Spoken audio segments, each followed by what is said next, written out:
Nintendo accounts will ease transition to Switch successor, says the evil man himself, Bowser. Doug Bowser. What does that mean?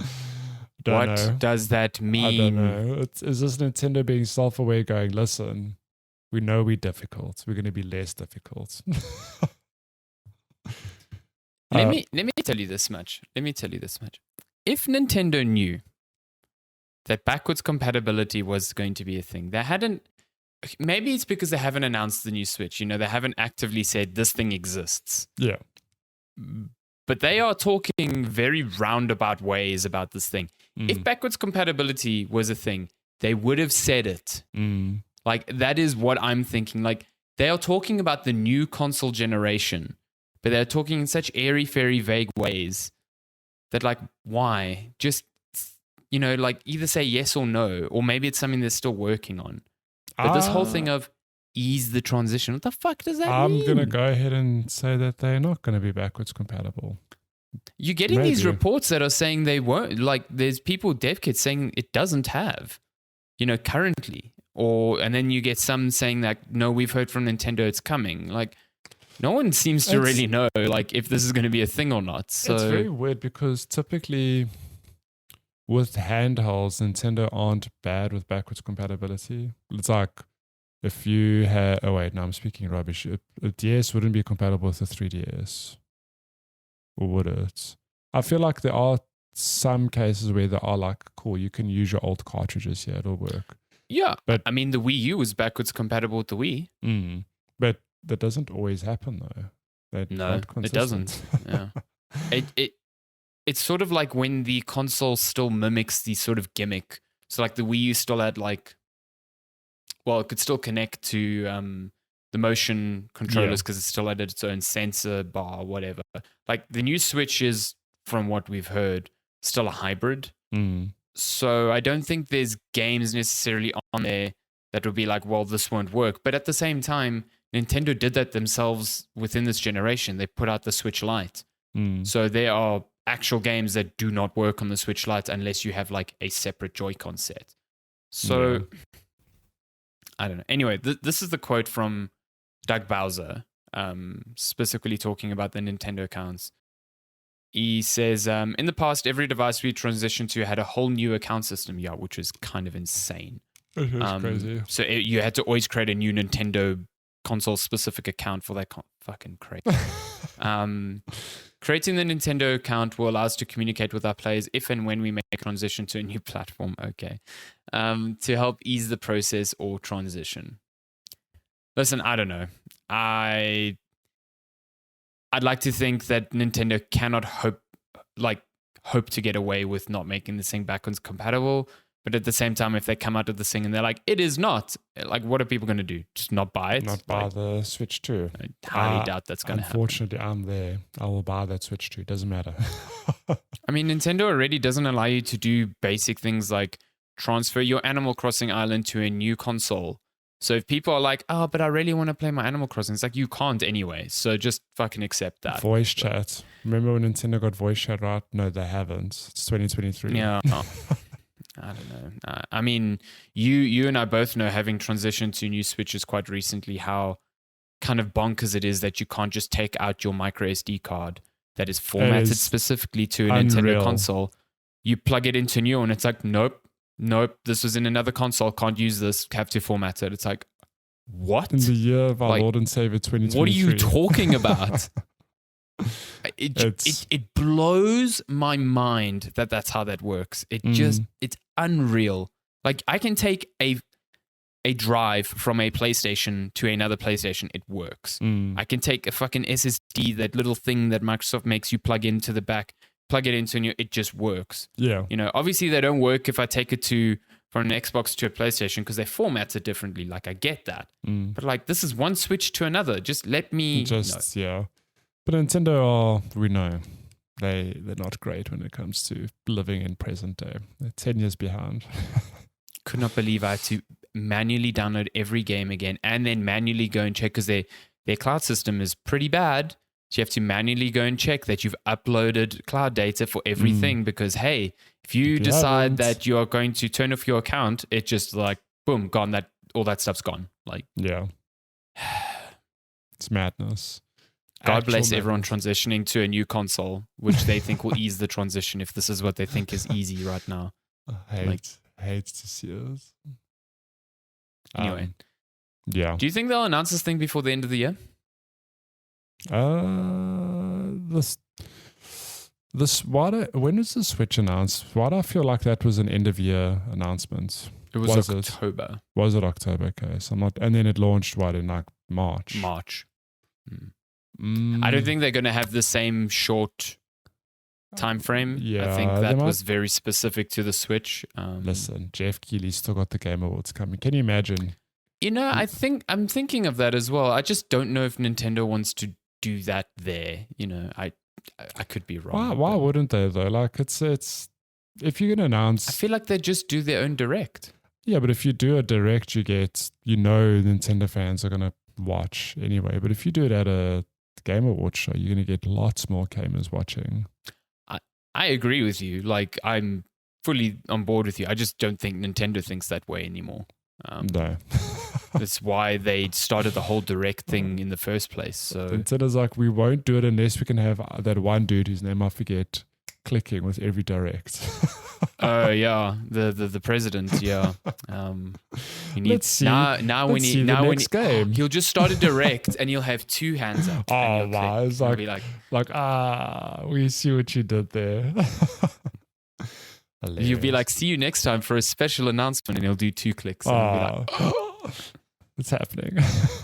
Hi, Nintendo. My goodness. Next news story. Should we do Xbox and Call of Duty? Okay. We were just talking about Call of Duty. Yes. So let's do it. Yes, the sale is closed. Hurrah! We touched on this last week. If you missed it. Yeah, part of the news this week that isn't included in the story is that no Activision and Blizzard games are coming to Game Pass this year. That will be a 2024 thing. Phil Spencer kind of like confirmed that in a interview he did on the official Xbox podcast.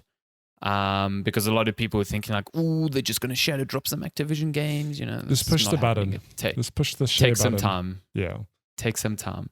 The big thing that he kind of confirmed here, which is interesting to me, is that he said Call of Duty is, quote, 100%. The goal is to have 100% parity across all platforms as much as Microsoft can for launch and content. So if you've been following Call of Duty for a while, you'll know that PlayStation signed a deal with Activision for many years where they got content that appeared on their platform before Xbox, sometimes for up to a year. And Phil Spencer is kind of like, nope, that's not our goal. If you're a player, you're a player. You kind of just want to get it, as soon as it's out. Yeah. I'm almost certain that if Call of Duty wasn't, as big as it was, this game wouldn't even be cross-platform in the first place.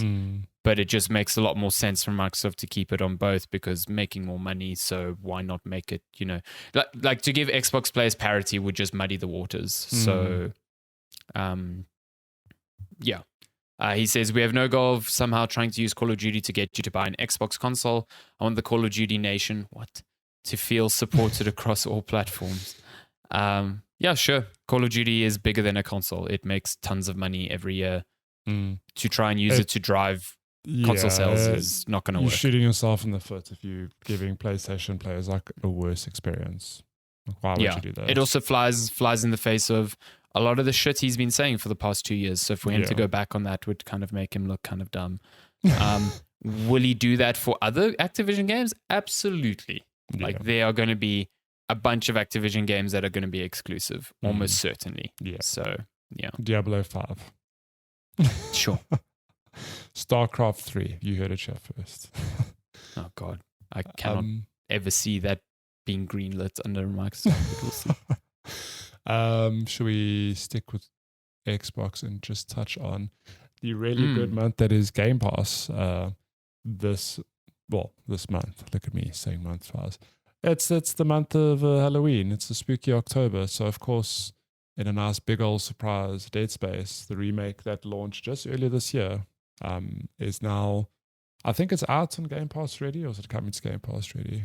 It says October 26th. Okay. So soon. That's soon. If you're listening to this on Monday, it's just 2 more little days. If you don't want to play Alan Wake 2, but you want to play a spooky game, you can play yeah, and just to be clear, like, this is a remake. I know there were concerns like, no, it's the original. It's like, no, that's not the actual. Remake, the original's been on Game Pass for a lifetime now. This is the remake. And there's a whole lot of other cool games coming out. I mean, Like a Dragon Ishin as well, that launched same period, like February this year, I want to say. Football Manager 2023, City Skylines 2. Oh, no, not football. F1. Oh, sorry, F1 Manager. Different sport. It's got 4 wheels, my bad. not Sorry. 2 legs. Yeah. My bad.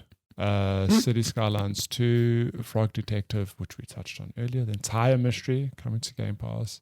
Minico's Night Market, Headbangers, and Jusant. Jusant looks pretty good. I'm quite keen on that. Yeah, there's a bunch leaving Game Pass as well, as is normal. There's kind of 2 big ones. So Gunfire Reborn is okay. That's not one of the big ones, but Kill It With Fire, Persona 5 Royale. That's one of them. Quite a big one leaving, and Signalis, which both of us played earlier this year. Fantastic game. Pass. Real good. Yeah, and it is leaving. So I mean, you are never going to finish Persona 5 Royale before the end of the month. Play Signalis. It's like 9 hours. It's good. It's spooky as well. When the little zombie things scream, I shit myself. It's a great time. Love to see it. Shall we touch on the 3D analog? Boop. Okay. Ooh. Sorry, this doesn't look... Oh, there we go, I suppose. There's not much to see on the site anyway. I know it's not formatted right for the video feed at the moment, but this is what a console that... let me just read this opening tagline. It's Analogue 3D, the future is here. 64 bits of pleasure.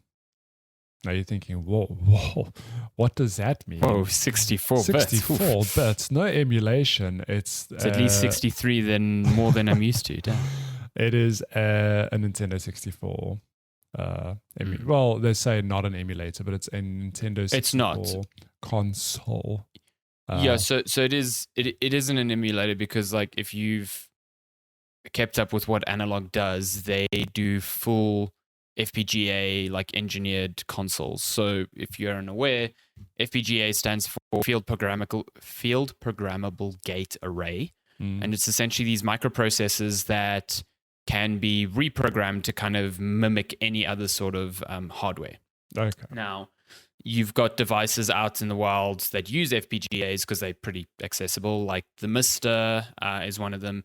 And what they do is, like, if someone develops what they call like a core, you can load the core onto the FPGA and it tells it to act in a particular way. And that can be used to directly mimic the hardware specifications and behaviors of consoles. So what you get is a piece of hardware that absolutely acts and behaves in the same way as a Nintendo 64 or like Analogue's previous device, the Analog Pocket, like a Game Boy Advance. So when you place a cartridge in there, it has no idea like that this is a different thing. And this is all done through reverse engineering, which makes it legal, because if you can reverse engineer a console without having access to its documentation or like specifications of how it was built, blah, blah, blah, this is completely legal. And it's then not emulation so that people get the full hardware experience of these games. But Analogue goes a lot further, where it like includes wireless controllers. It's got like upscaling to 4K. It says here for the Analogue 64, you'll be able to use original display modes. You can use the original game's frame rate, or you can boost it in certain modes, like all of that stuff. It's pretty... These things are really, really cool if you've got like old games and you want a very modern way to play them, which doesn't include having to find converters for your TV. This is like plug in an HDMI port, but get an accurate experience out. They are expensive. Like, I'm sure.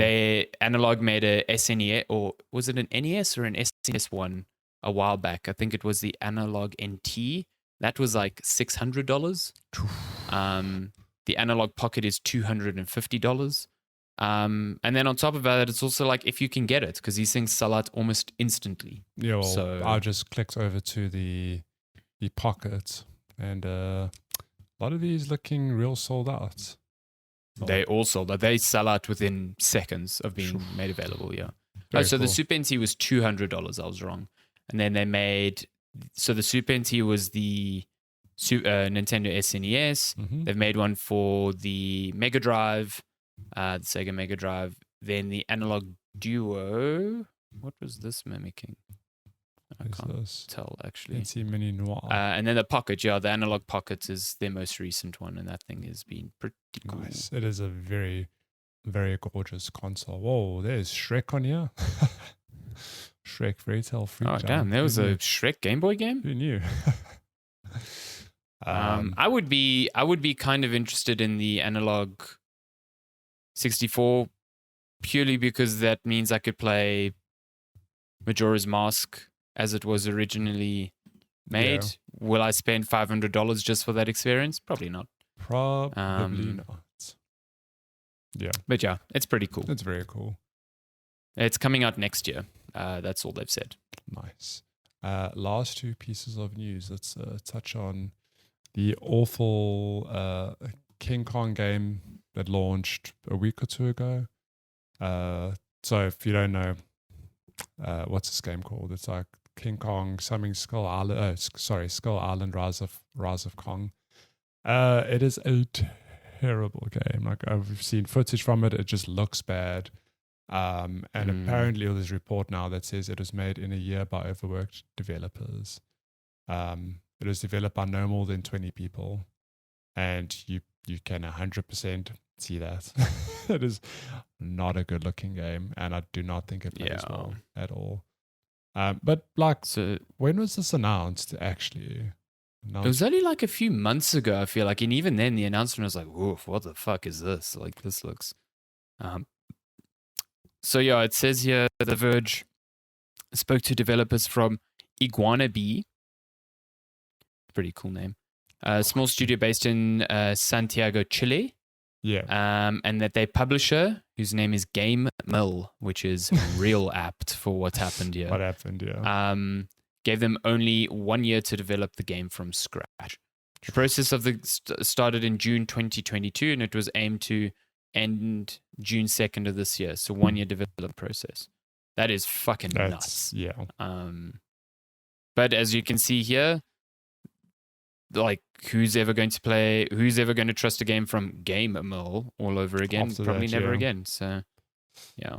Kind of sad for the studio themselves. Hope they got a decent amount of money for the work they put in and aren't like negatively affected by the reception of this. Given it's only a year's worth of work, they got something out, which is more than most people could say was possible in that time. So yeah, very sad. But this game does not look good. Yeah, it's bad. Looks real bad. But in other better news, you told me about this smiling dog. I came across this earlier this week, and at first I thought when I saw the tweet it was a joke. Yeah. But it's like an actual thing. So streamer and speedrunner JSR, he's got a Shiba Inu, one of the internet's most beloved dogs, named Peanut Butter. What a name. Which is a great name. Love it. And Peanut Butter is going to become the first ever dog to speedrun a game at Awesome Games Done Quick in January. So Peanut Butter apparently has been trained to speedrun a game called Gyromite, which is a NES puzzle platformer, and he uses like an accessory or like a custom controller where he just like hits it with his paw, and then JSR like rewards him with treats as he plays. And apparently he can complete this game in under 26 minutes, which is pretty cool. He's like, I mean, the fact that the dog can complete the game at all is fucking insane. I will get these treats in under 26 minutes. Says this dog. It's very cool. JSR said that he added no assistance, no autofire, no macros or macro states used. So the dog is playing the game completely. You can there's a tweet that is like a trailer for the speedrun, which I assume is the trailer that was sent to GDQ to allow the entry.